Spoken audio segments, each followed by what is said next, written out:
Good morning to all. Today we are going to see how to improve the coverage of a cellular system and capacity of the system. So the coverage of a cellular system can be increased by three types. The first one is cell splitting, second is sectoring, and third is coverage zones. That is micro coverage zones can be provided. So first is cell splitting. So what is cell splitting? It is subdividing a congested cell to smaller cells.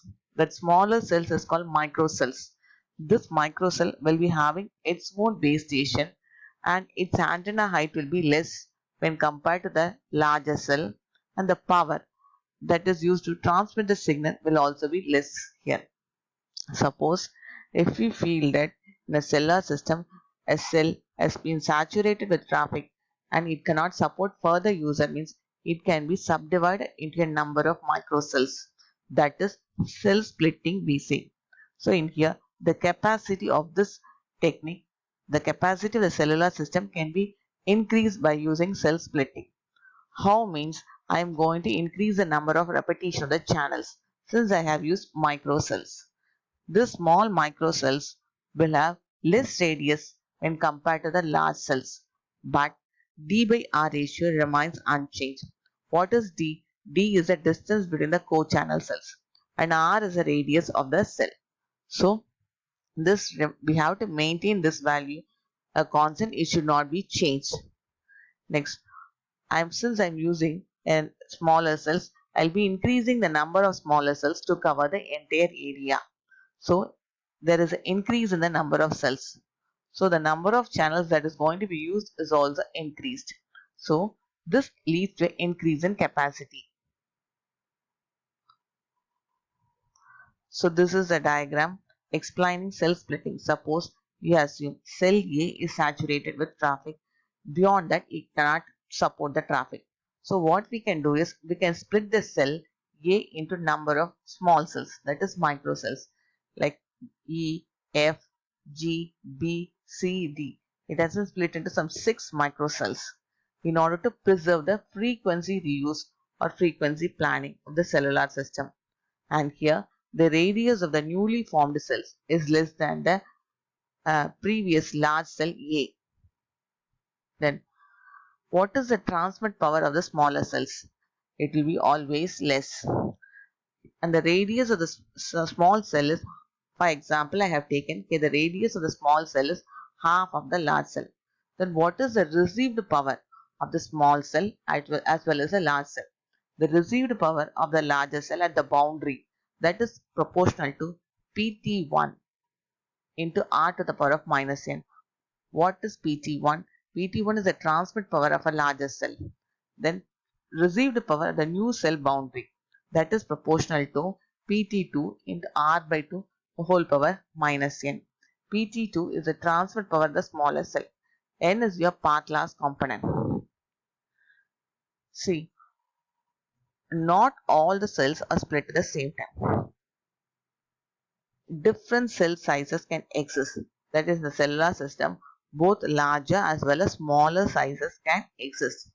Suppose if all the cell sizes are same, means we can assume that cell splitting has been saturated. So there no further division of the cells can be carried on. So it has saturated. It has reaches optimum level, we can see. Next, there is a term known as antenna down tilting. What is antenna down tilting means? Focusing the radiated energy towards the ground. So this is used to limit the coverage area for microcells. Then the second thing to improve the coverage is sectoring. In sectoring, we will be using the directional antennas in order to improve the signal to interference ratio. I will be using a directional antennas. By using the directional antennas, capacity can be increased without reducing the number of cells in a cluster, but the frequency reuse has been increased. In here, since directional antennas is employed, so co-channel interference is reduced by those antennas. Then a fraction of the channels will be used by the sectors. For example, in here in the first diagram, I am using 3 sectors, 180 degree. The antennas will be oriented 180 degree. The second case I have used 6 sectors. In here it is oriented as 60 degree.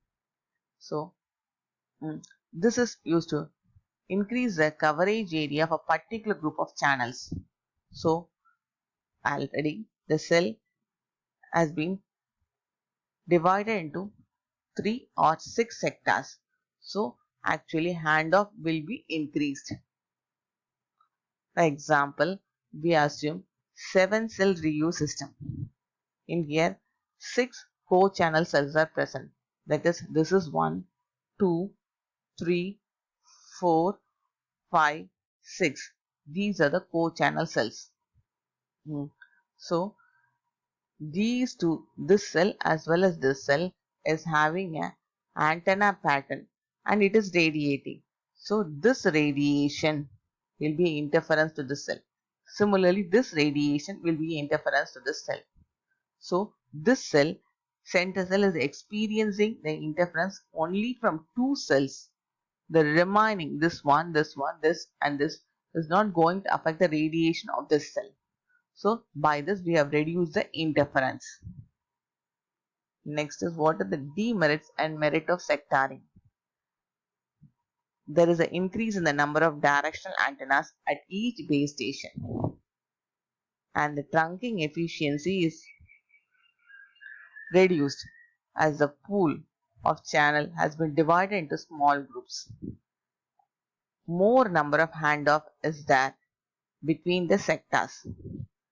But today and nowadays, handoff is carried by the base station. So the mobile switching center is not overloaded. The third is a micro cell zone concept. Here the cell has been divided into 3 zones. This is first one, second and third zone. And this 3 zone is having their own transmitter as well as receiver antenna. But these 3 zones are connected to a single base station by using a microwave fiber optic link. They are going to use the same radio equipment. So multiple zones and a single base station is there. This will form a cell. So in here, suppose if a mobile is moving from one zone to another zone, it will be maintaining the same channel because only one base station is going to control the zones. Here handoff is not needed because the entire cell, that is 3 zones, are under the control of a single base station. The base station switches channel to different site as mobile moves. Then each zone will be having its own coverage area. Here the co-channel interference is reduced since the single large transmitter is being replaced by a number of low power transmitters and capacity is increased. This is one diagram. So you assume 3 hexagon. In here 3 hexagons are present. These 3 hexagons form a cell. Then each hexagon represents a zone you take. The capacity is related to the distance between the core channel cells D. For example, you assume the signal to interference ratio in a cellular system is 18 dB. This is providing a good performance, we can say. For that, cluster size N is equal to 7 and D by R is equal to 4.6. These conditions, N as well as this is condition, is required in order to achieve signal to interference ratio of 18 dB. Now let us move to the microzone concept. In here we need DZ divided by RZ is equal to 4.6 in order to achieve 18 dB. What is RZ? It is the radius of the hexagon. Then capacity, already you know capacity is related to the distance between the core channel cells and node zones.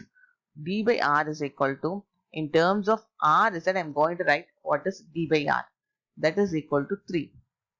Since this D is equal to 6 RZ as per the diagram. See, D is equal, this is D, this is equal to 1, 2, 3, 4, 5, 6. D is equal to 6 RZ. Then what is R? R is equal to 2 RZ. So as you know, core channel reuse ratio Q is equal to D by R is equal to root of 3n. Smaller Q means the capacity increases. So D by R is equal to 3. This 3 is related to root of 3n. So n is equal to 3. So for the 18 dB in the cellular concept, it provided a good performance. Similar case has been applied to the microzone concept. Here n has been reduced from 7 to 3. So the cluster size is reduced from 7 to 3. So the capacity increases. Thank you.